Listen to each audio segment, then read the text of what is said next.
Hello everyone, आज का हमारा टॉपिक है solenoid.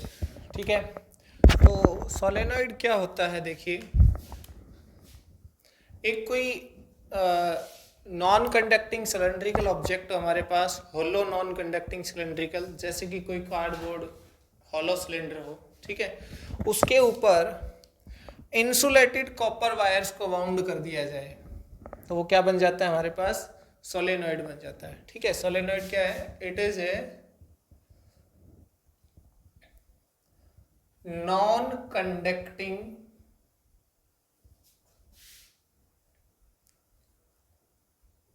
hollow cylinder over which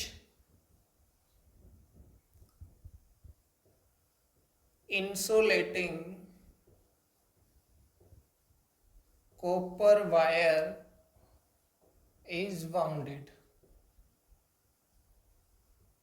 wound मतलब लपेटना। ठीक है, तो ये जो रेड कलर से आपको शो हो रही है, ये क्या है? हमारे पास insulated copper wire.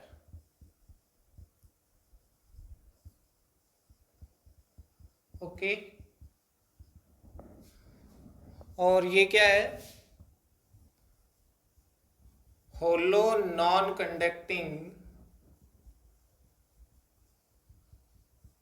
Cylinder.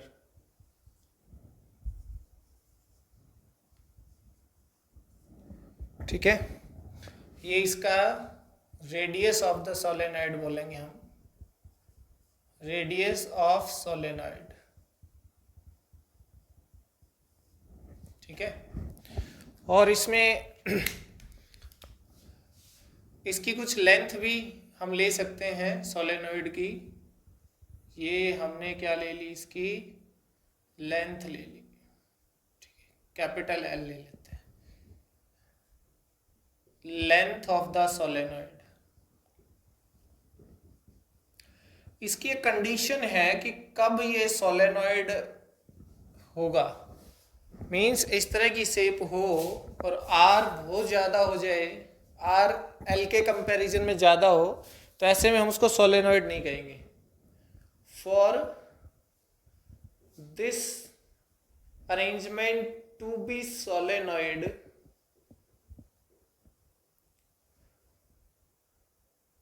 R is very very less than L। L के कंपैरिजन में R क्या होना चाहिए? काफ़ी कम होना चाहिए, तब हम उसको क्या कहेंगे? एक सोलेनॉइड है। क्लियर बात? तो ये जो अरेंजमेंट आपको नज़र आ रहा है कि एक कार्डबोर्ड इंसुलेटर होगा ना, कार्डबोर्ड, तो वो सिलेंड्रिकल शेप का हो कोई, उसके ऊपर copper wire, insulated copper wire आप वाउंड कर दीजिए, उसको हम क्या कहेंगे? सोलेनॉइड। अगर इस वायर में से कुछ करंट पास हो जाए, अगर इस वायर में से कुछ करंट पास हो जाए, तो इस सिचुएशन में फिर जो मैग्नेटिक फील्ड हम पढ़ रहे हैं तो वो भी होगा मैग्नेटिक इफेक्ट ऑफ करंट, है ना। तो आज हम क्या सोल्व करेंगे कि जो सोलेनॉइड है उसके इनसाइड जो मैग्नेटिक फील्ड है वो कितना होगा इस एक्सिस पे। यहाँ यहाँ यहाँ कहीं भी अगर हम चेक करना चाहें इस एक्सिस पे, तो मैग्नेटिक फील्ड तो होगा। क्यों?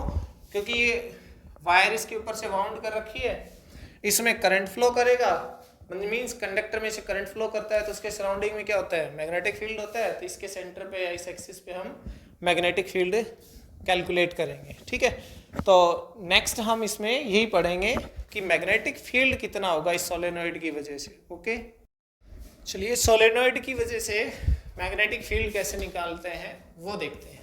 ठीक है, ये सोलेनॉइड हमारे पास एल लेंथ है, आर इसका रेडियस है, ऐसे इसमें करंट फ्लो हो रहा है। देखिए, ये सोलेनॉइड ऐसे वायर इसके ऊपर ऐसे वाउंड कर रही है यूँ।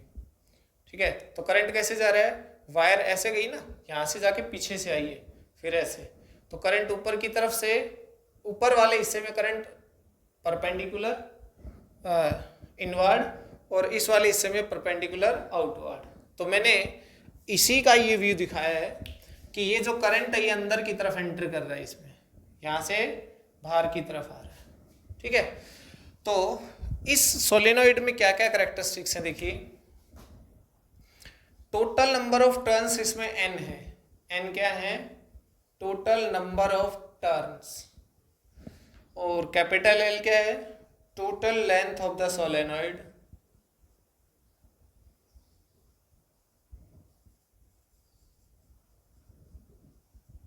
ठीक है। और स्मॉल एन क्या है, capital N by L, means number of turns per unit length,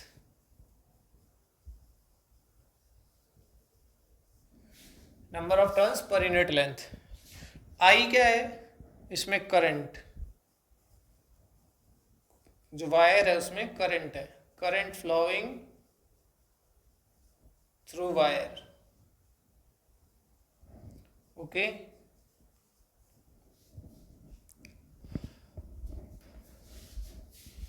तो देखिए, मान लेते हैं कि कोई पॉइंट ना हमें यहाँ पे P पॉइंट दिया गया है और ये कहा गया है कि इस P पॉइंट पे आपको क्या निकालना है, फील्ड निकालना है, ठीक है।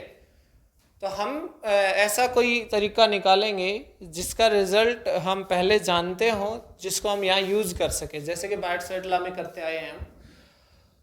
तो जैसे हमने पढ़ा था, magnetic field on the axial line of a ring, ठीक है, वो क्या आया था, mu naught I A square by 2 into A x square plus A square power 3/2, यही आता था ना। ए उसका रेडियस होता था रिंग का, एक्स क्या होता था, एक्सियल लाइन पे डिस्टेंस होती थी, ठीक है।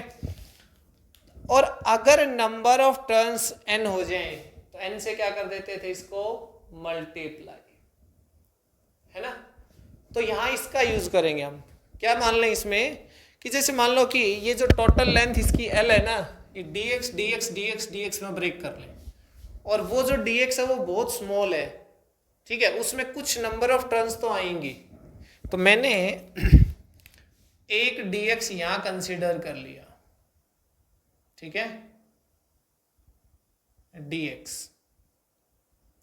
ये बहुत स्मॉल विड्थ है, इसमें कितनी नंबर ऑफ टर्न्स आएंगी, ये dx जो है कॉइल की तरह बिहेव कर रहा है, ठीक है, और इस कॉइल में कितनी नंबर ऑफ टर्न्स होंगी, अगर यूनिट लेंथ में n है तो dx में कितनी हो जाएंगी, n dx ना। और ये जो P पॉइंट है ये इसके एक्सियल लाइन पे हो गया, x डिस्टेंस। तो इस कॉइल में जिसमें कि n dx number of turns हैं, number of turns in dx length, ठीक है, तो इसमें n डैश कह देता हूं, हो जाएगी n dx, इतनी नंबर ऑफ टर्न्स हैं। तो एक कॉइल हमारे पास, आप सिर्फ ये सोचिए कि कॉइल हमारे पास है और उस कॉइल में n dx टर्न है, उस कॉइल के एक्सियल लाइन पे x डिस्टेंस पे हमें फील्ड निकालना है, राइट। तो क्या, स्मॉल मैग्नेटिक फील्ड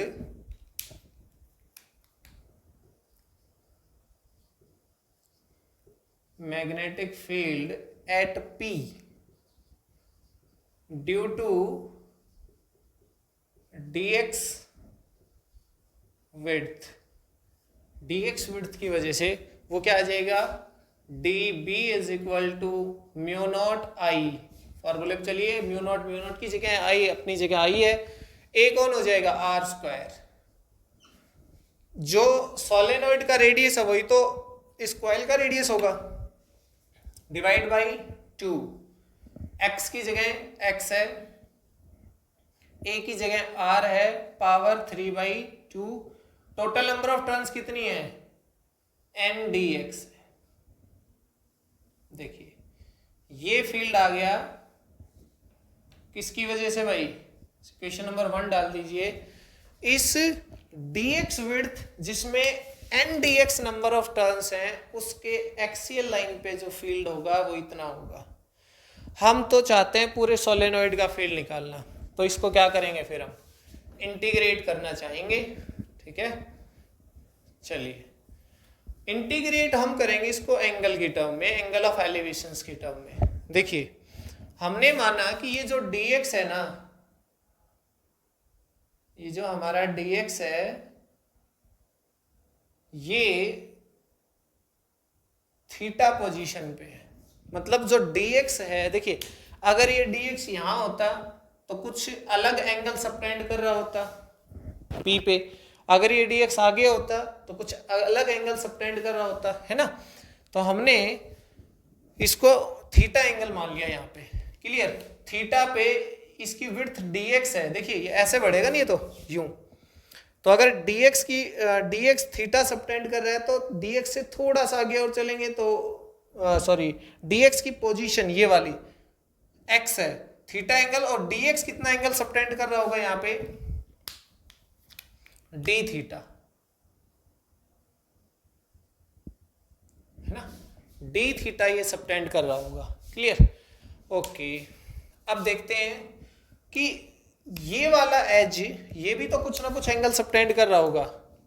तो ये एज मान लो कि यहाँ पे थीटा 2 एंगल सबटेंड कर रहा है, और ये वाला एज है वो यहां से थीटा 1। एक खास बात इसमें नोट करने की है कि ऐसा हम कुछ एंगल ऑफ एलिवेशन वाला इंटीग्रेशन पहले भी कर चुके हैं स्ट्रेट वायर के केस में।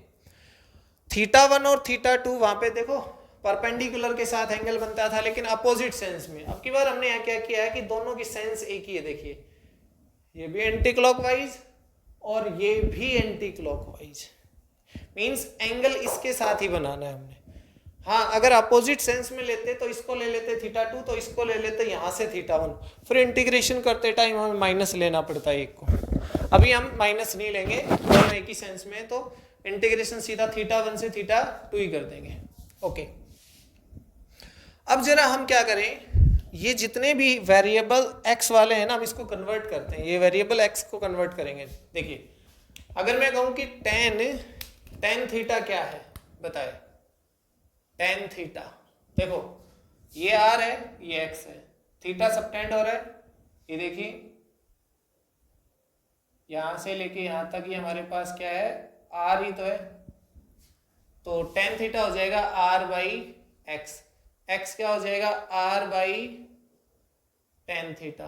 देखिए तो यहां से x हो जाएगा r कॉट थीटा, और dx क्या हो जाएगा minus r cosecant square theta d theta, ठीक है।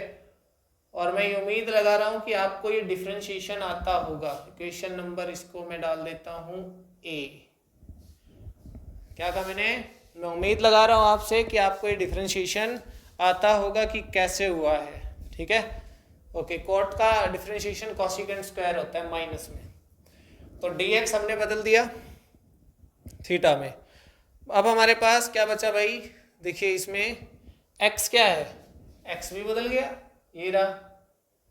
इसको उठा के कहां पुट कर दीजिए, इक्वेशन नंबर 1 में। पुटिंग इक्वेशन ए, इसको इक्वेशन बी कह दो। Putting the values of equation A and B in equation 1, right. तो डी बी क्या हो जाएगा, देखिए mu naught I R square by 2 into X की जगह है R square cot square theta, ठीक है, plus R square power 3/2 n अपनी जगह, और dx की जगह आ जाएगा minus R cosecant square theta D theta, ठीक है। एक एक स्टेप को बड़े ध्यान से करना है, ओके। यहां तक समझ आ गया होगा शायद। अब जरा हम देखें इसको, आर स्क्वायर बाहर कॉमन ले लेते हैं, देखिए माइनस में यहां लगा देता हूं mu naught I R cube, okay. देखिए एक आर स्क्वायर ये है हमारे पास और एक आर ये है, तो आर क्यूब हो गया ना, ओके। अब यहां से हमारे पास क्या बन जाएगा, साथ में एक एन बी है और cosecant square theta D theta, ठीक है, divide by 2। R square common ले लेते हैं, उसके साथ पावर 3/2 भी आएगी, ठीक है। अंदर क्या बचेगा, अंदर बचेगा 1 प्लस कॉट स्क्वायर थीटा। देखिए यहाँ तो 1 बचा, यहाँ आर स्क्वायर चला गया कॉट स्क्वायर थीटा और पावर कितनी आ गई 3/2 आ गई, ठीक है। अब जरा देखिए कि 1 प्लस कॉट स्क्वायर थीटा क्या होता है।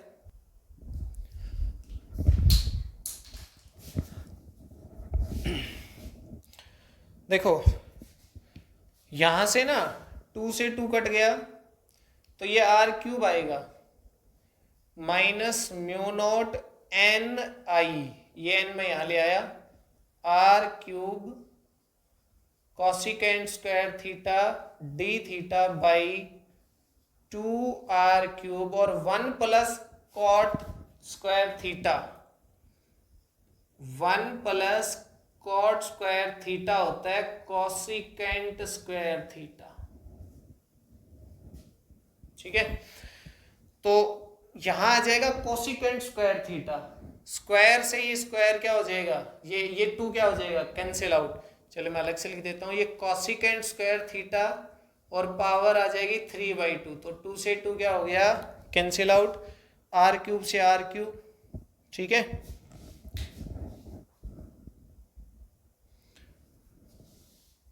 चलिए इसको इरेज करता हूं मैं।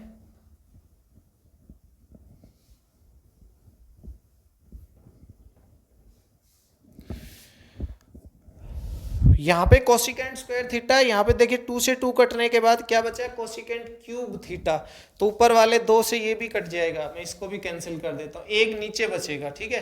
तो डी बी क्या हो जाएगा minus mu naught N I, minus mu naught N I, R cube cut चुका, कोसिकेंट स्क्वायर थीटा कट चुका, डिवाइड बाई 2 और साथ में ये जो नीचे चले बार लिख देते हैं इसको, साथ में एक नीचे क्या बचेगा कॉसिकेंट थीटा, साथ में डी थीटा। देखो जरा इसको एक बार ध्यान से कि क्या करना है, क्या किया है हमने, इसके अंदर क्या बच गया, ये आर क्यूब कैंसिल आउट, ये सब कॉसिकेंट एक बचेगा, नीचे 3 है ऊपर 2 है, एक नीचे बच गया।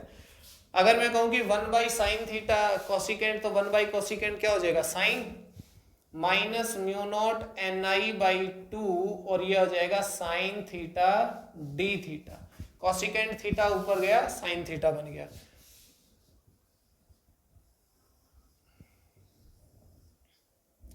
डी बी आ गया हमारे पास, इक्वेशन नंबर इसको 2 डाल देता हूं, क्लियर। ये हमारे पास स्मॉल फील्ड आ गया थीटा की टर्म में, और थीटा हमारे पास क्या है थीटा 1 से थीटा 2, तो इसको इंटीग्रेट कर देते हैं टोटल फील्ड के लिए। देखिए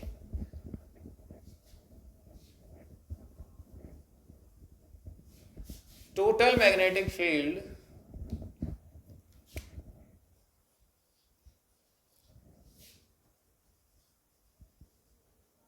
total magnetic field due to solenoid, complete solenoid की वजह से मैग्नेटिक फील्ड क्या हो जाएगा भाई, इंटीग्रेटिंग इक्वेशन 2। वेरिएबल देखिए यहाँ पे थीटा है, mu naught constant, N constant, I constant, 2 constant, only variable बचा थीटा।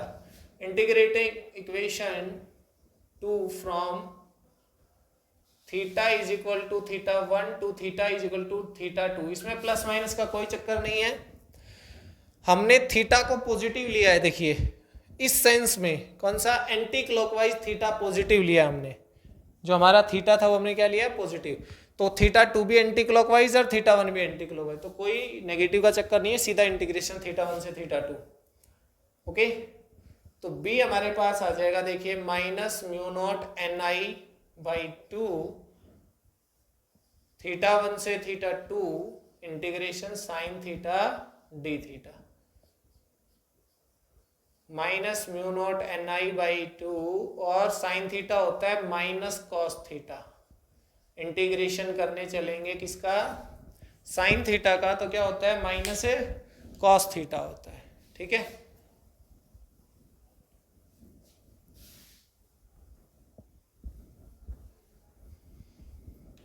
तो माइनस माइनस क्या हो गया plus, mu naught N I by 2 cos theta 2 minus cos theta 1।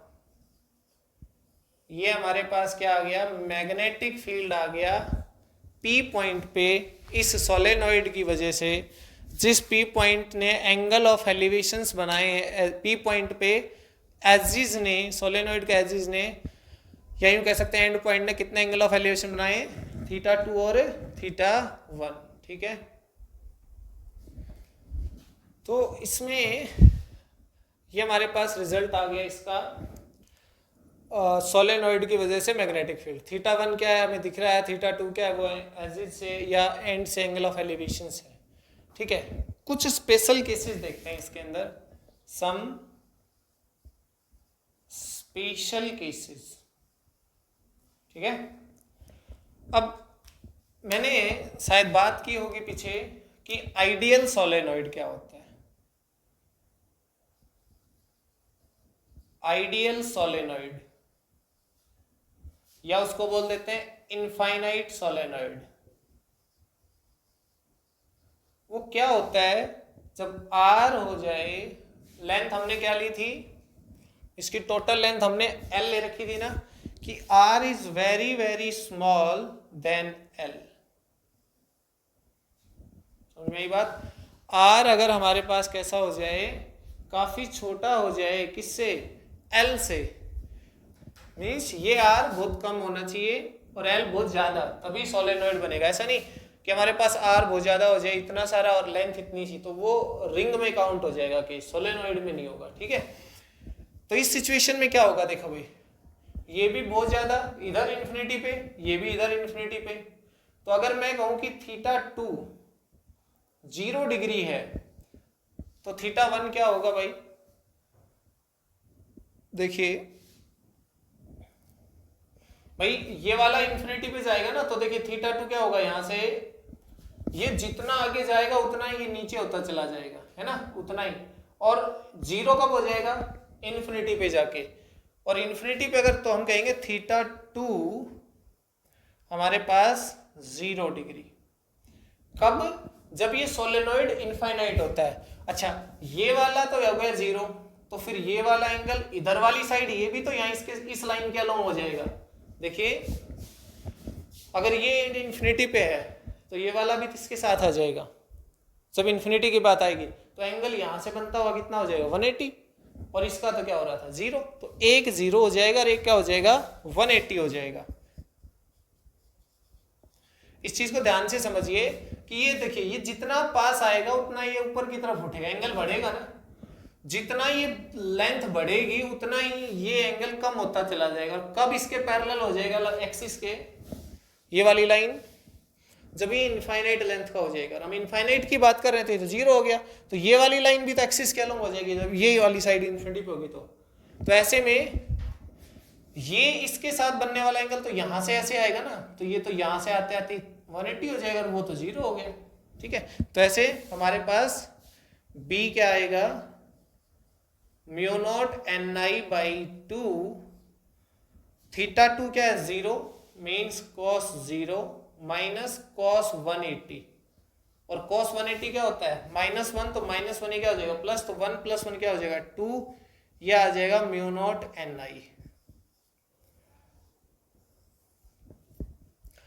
Ideal solenoid की वजह से सेंटर एक्सिस के ऊपर कहीं भी इनसाइड, अगर हम इनसाइड द सोलेनॉइड अगर फील्ड देखेंगे तो हमें मिलेगा म्यू नॉट एन आई। और ये रिजल्ट हम आगे चल के एम्पियर सर्किटल लॉ का यूज करके जब मैग्नेटिक फील्ड निकालेंगे तब हमारे पास सेम रिजल्ट आएगा।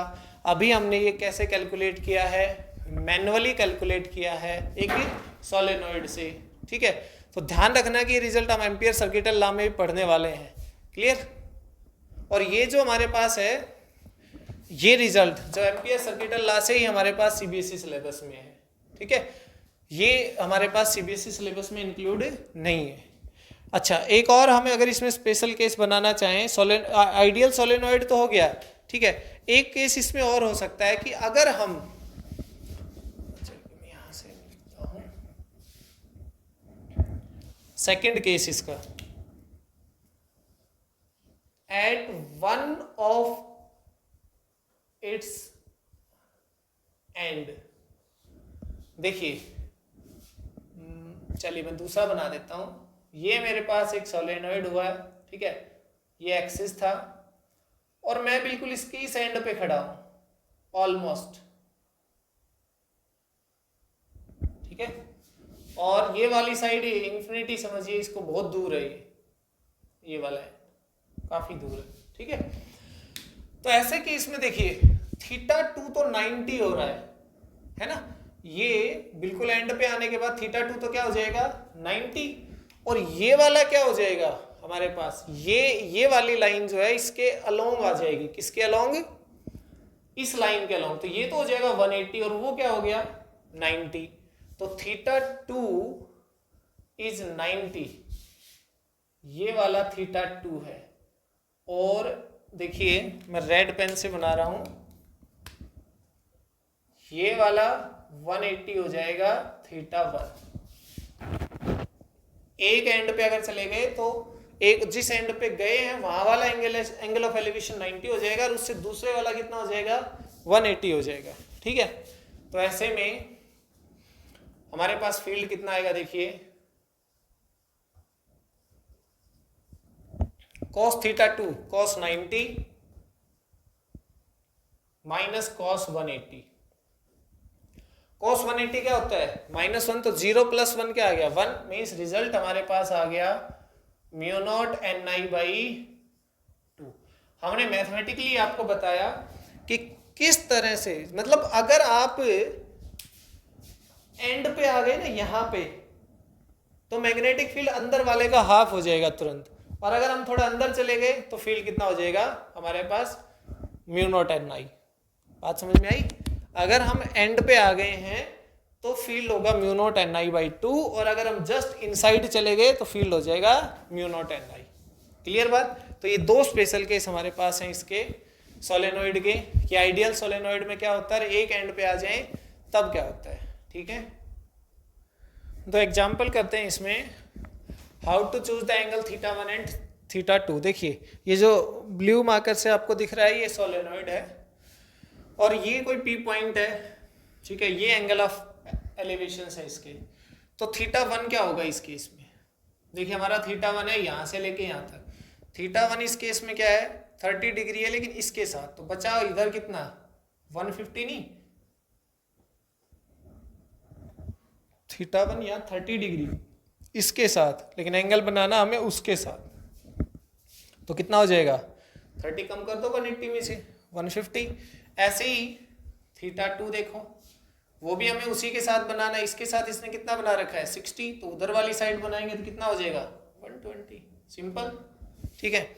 इस केस में देखिए θ2 क्या है, θ2 तो सही है 30 डिग्री है, θ1 क्या है भाई 60 डिग्री इधर बना हुआ है ना, हमें तो इस सेंस में चाहिए यहाँ से लेके यहाँ तक, तो कितना हो जाएगा 120।